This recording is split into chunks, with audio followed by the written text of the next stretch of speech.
Assalamualaikum warahmatullahi wabarakatuh. Perkenalkan, nama saya Salma Yudia Khairunisa dari kelas 12 Akuntansi 2. Saya perwakilan dari kelompok 4 tentang menyebarkan kebaikan melalui ihsan. Di sini saya akan membahas pengertian menyebarkan kebaikan melalui ihsan, wujud atau aspek dalam ihsan. Yang ketiga, sikap dan perilaku yang mencerminkan pengamalan ayat. Dan yang terakhir, hikmah perilaku ihsan. Pengertian ihsan. Secara etimologi, kata ihsan berasal dari kata kerja fi'il hasuna yahsunu hasanan yang artinya baik. Kemudian di depannya ditambah hamzah menjadi ahsana yuhsina ihsanan yang artinya memperbaiki atau berbuat baik.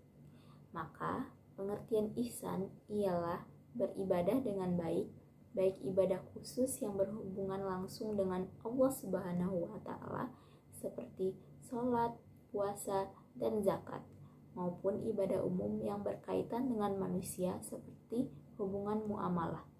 Berbuat secara ihsan juga dijelaskan dalam Al-Quran, Quran Surat Al-Baqarah ayat 83 dan hadis. Selanjutnya, saya akan membahas tentang wujud atau aspek dalam ihsan. Ihsan meliputi 3 aspek yang fundamental.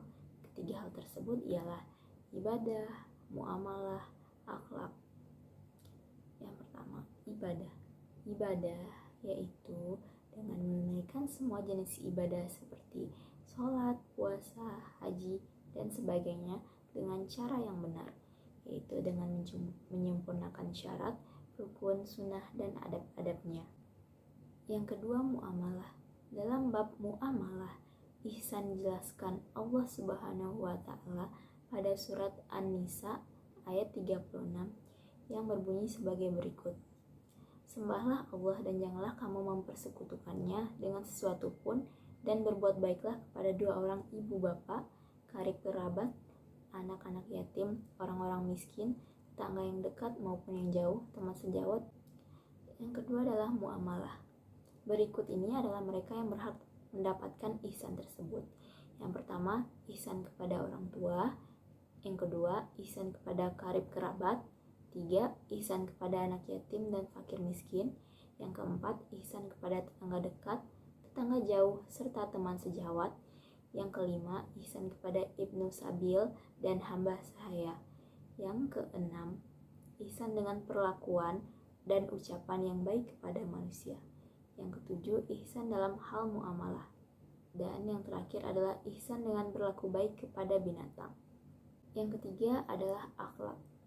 Ihsan dalam akhlak sesungguhnya merupakan buah dari ibadah dan muamalah.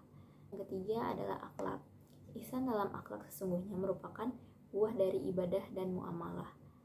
Seseorang akan mencapai tingkat ihsan dalam akhlaknya apabila ia telah melakukan ibadah seperti yang menjadi harapan Rasulullah SAW. Jika hal ini telah dicapai oleh seorang hamba, maka sesungguhnya itu adalah puncak ihsan dalam ibadah.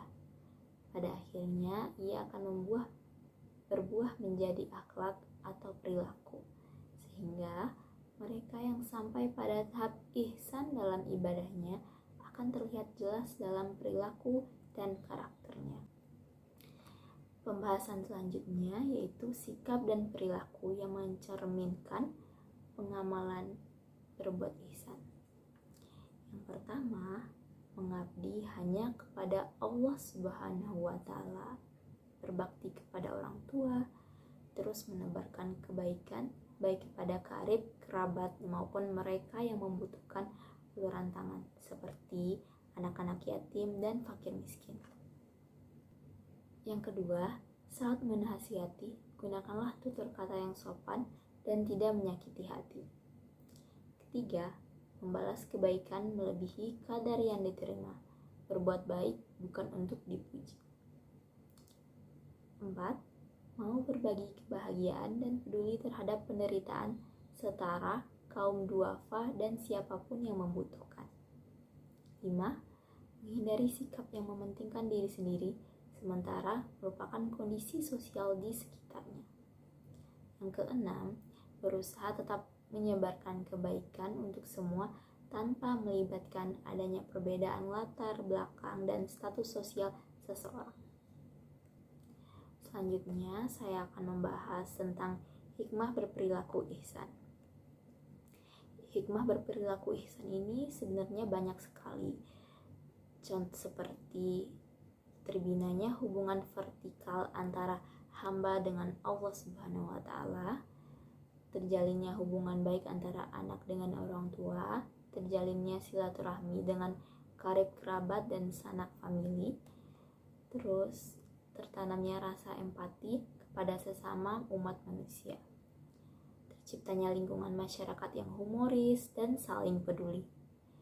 Selanjutnya yaitu terjadi simbiosis mutualisme antara manusia dengan alam sekitarnya.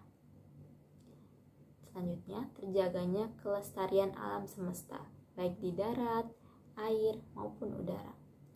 Itulah pembahasan singkat tentang berbuat ihsan dari saya. Kesimpulan yang dapat saya ambil dari penjelasan ini adalah ihsan adalah puncak ibadah dan akhlak yang senantiasa menjadi target seluruh hamba Allah Subhanahu wa Ta'ala.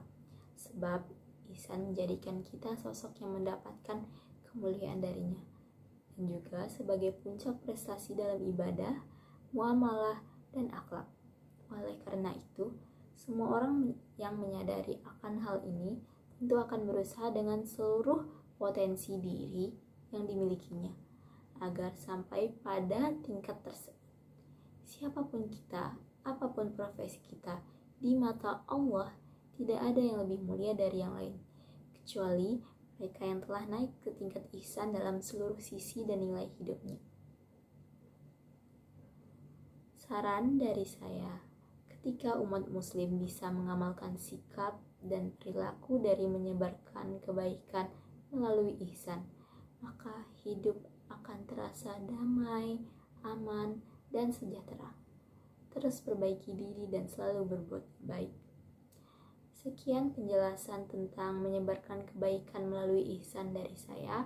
Kalau ada kesalahan kata, mohon dimaafkan. Billahi taufik wal hidayah. Wassalamualaikum warahmatullahi wabarakatuh.